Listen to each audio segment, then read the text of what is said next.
Día 57 de la lectura de 1984 de George Orwell, página 309. Ella dijo que tenía que coger el metro y se puso de pie para marcharse. Tenemos que vernos otro día, dijo Winston. Sí, respondió Julia, ya nos veremos. La siguió indeciso un rato, varios pasos por detrás, no volvieron a hablar. Ella no intentó quitárselo de encima, pero anduvo deprisa para que no pudiera alcanzarla. Winston había decidido acompañarla hasta la estación, pero de pronto la idea de seguirla con aquel frío le pareció inútil e insoportable. Le dominó el deseo no tanto de alejarse de Julia como de volver al café del Castaño, que nunca le había parecido tan atractivo como entonces. Pensó con nostalgia en su mesa del rincón, con el periódico, el tablero de ajedrez, la inagotable provisión de ginebra. Además, allí haría calor. Un instante después permitió que se interpusiera un grupo de personas. Hizo un vano intento para alcanzarla, luego empezó a andar más despacio, se dio la vuelta y se marchó en dirección opuesta. Cuando llevaba andados unos 50 metros se volvió. Había poca gente en la calle, pero ya no se le veía. Había podido ser cualquiera entre aquella docena de figuras apresuradas. Tal vez su cuerpo grueso y rígido ya no fuese reconocible por detrás. En el momento en que ocurre lo dice de verdad, y así era. Winston no solo le había dicho, sino que lo había deseado que le echaran encima a ella las ratas. La música que estaba emitiendo la telepantalla cambió, se oyó una nota quebrada burlona, la nota amarilla, y luego tal vez no estuviese ocurriendo, quizá fuese solo un recuerdo de forma de sonido. Se oyó una voz que cantaba: bajo las ramas del castaño te vendí y me vendiste. Los ojos se le llenaron de lágrimas. Un camarero reparó al pasar en que su copa estaba vacía y volvió con la botella de ginebra. Alzó la copa y la lisqueó. El líquido se volvió más horrible con cada trago que daba, pero se había convertido en el elemento en que nadaba. Era su vida, su muerte y su resurrección. La ginebra le sumía en el estupor cada noche y la ginebra lo revivía por las mañanas, cuando despertaba rara vez antes de las 11, con los párpados pegados, la boca seca y la espalda tan dolorida que parecía que se le hubiese roto. Le habría sido imposible incluso incorporarse de no ser por la botella y la taza que tenía sobre la mesita de noche. Hasta mediodía se quedaba con la mirada perdida y la botella siempre a mano, escuchando la telepantalla. Desde las 15 horas de cierre pasaba el tiempo en el Castaño. A nadie le importaba lo que hiciera. Ya no despertaban a toque de silbato ni le reconvenía la telepantalla. De vez en cuando, 2 días a la semana, iba a un despacho polvoriento y casi olvidado en el Ministerio de Verdad y trabajaba o fingía trabajar un rato. Lo habían enviado a un subcomité, de un subcomité que había surgido de uno de los innumerables comités que estudiaban las dificultades menores surgidas de la compilación de la 11ª edición del Diccionario de Nueva Lengua. Su misión era redactar una especie de informe interno, aunque nunca llegó a saber acerca de qué se trataba aquel informe. Tenía que ver con si las comas debían ir dentro o fuera del paréntesis. Había otras 4 personas como él en el comité. Algunos días se reunían y luego se despedían enseguida, tras dimitir con franqueza que en realidad no tenían nada que hacer. En cambio, otros días se ponían manos a la obra casi con ansiedad, aprovechando el máximo tiempo y redactando borradores de largos memorandos que no llegaban a concluir, pues sus argumentaciones siempre acababan volviéndose extraordinariamente intrincadas y abstrusas, llenas de sutilezas a propósito de las definiciones interminables, digestiones, disputas e incluso amenazas de apelar a una autoridad superior. Luego de pronto se quedaba sin fuerza, se quedaban sentados en la mesa mirándose con ojos apagados como fantasmas que se disparan en el campo del gallo. La telepantalla guardó silencio un momento. Winston volvió a levantar la cabeza, el boletín, pero no solo era que estaban cambiando la música.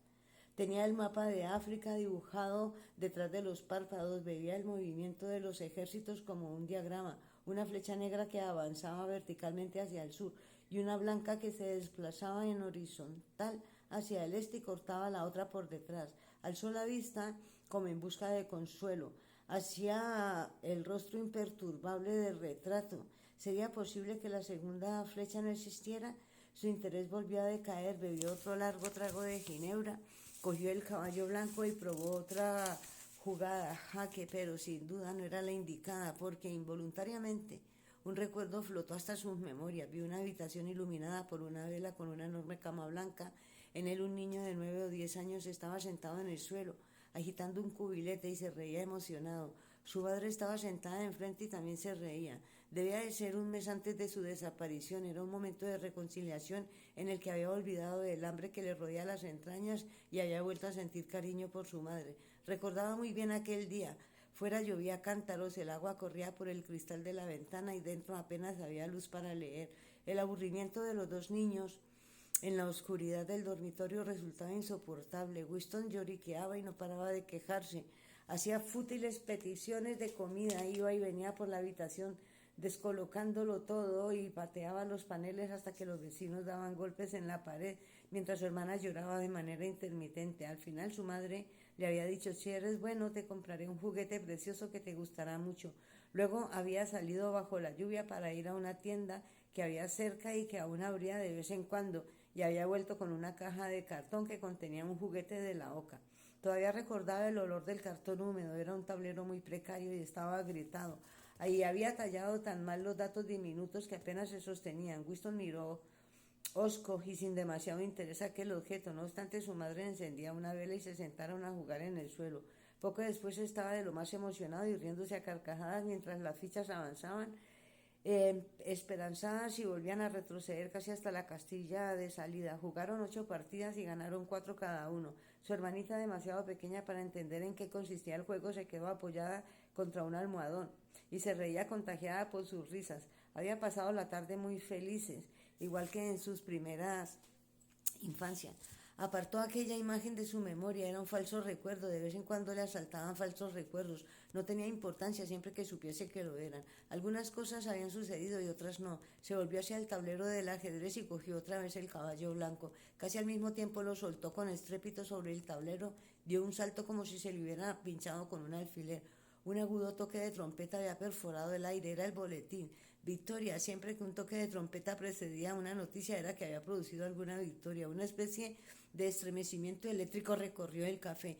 Incluso los camareros interrumpieron su trabajo y aguzaron el oído. El toque de trompeta había dado paso a un gran bullicio. Una voz emocionada farfullaba en la telepantalla, pero nada más empezar le ahogaron los gritos de la calle. La noticia había corrido como por arte de magia. Apenas pudo oír lo suficiente en la telepantalla para comprender que todo había sucedido tal como lo había previsto. Una enorme flota construida en secreto, un ataque por sorpresa contra la retaguardia enemiga, la flecha blanca cortando a la negra por detrás. Fragmentos de frases triunfales se abrieron paso entre la algarazara generalizada. Vasta maniobra estratégica, coordinación perfecta, derrota aplastante, 500.000 de prisioneros, desmoralización absoluta, control de toda África, la guerra más cerca del fin, victoria, la mayor victoria de la historia de la humanidad. Victoria, victoria, victoria. Debajo de la mesa Winston movía los pies de forma convulsa. No se había movido del asiento, pero en su imaginación corría y gritaba hasta ensordecer con la multitud de la calle. Volvió a contemplar el retrato del hermano mayor, el coloso que dominaba el mundo, la roca contra la que se estrellaba en vano las hordas asiáticas. Pensó que hacía apenas 10 minutos, sí, tan solo 10 minutos, dudaba de si las notificaciones del frente traerían la victoria o la derrota. No solo había aparecido un ejército de Eurasia, había cambiado mucho desde aquel primer día en el Ministerio del Amor, pero la curación y el cambio definitivo indispensables no habían sucedido hasta en ese momento. La voz de la telepantalla seguía explayándose acerca de los prisioneros, el botín y el número de bajas, pero el griterío en la calle había disminuido un poco. Los camareros habían vuelto al trabajo. Uno de ellos se acercó con la botella de ginebra. Winston, sumido en una maravillosa ensoñación, no vio que le estaba llenando la copa. Ya no corría ni gritaba, había vuelto al Ministerio del Amor. Todo estaba perdonado y su alma era tan pura como la nieve. Estaba en el banquillo confesándolo todo e implicando a todo mundo. Recorría el pasillo de azulejos blancos con la sensación de andar a la luz del sol con un guardia armado a su espalda. La tan ansiada bala estaba atravesando su cerebro. Alzó la vista hacia el rostro gigantesco. 40 años había tardado en entender la sonrisa que se ocultaba tras el bigote negro. Qué malentendido tan cruel e innecesario. Qué exilio tan obcecado se había impuesto a sí mismo de aquel pecho amoroso. 2 lágrimas perfumadas de ginebra le rodaron por la nariz, pero todo había acabado bien. La lucha había concluido, se había vencido a sí mismo, amaba al hermano mayor. Aquí, mañana, el apéndice.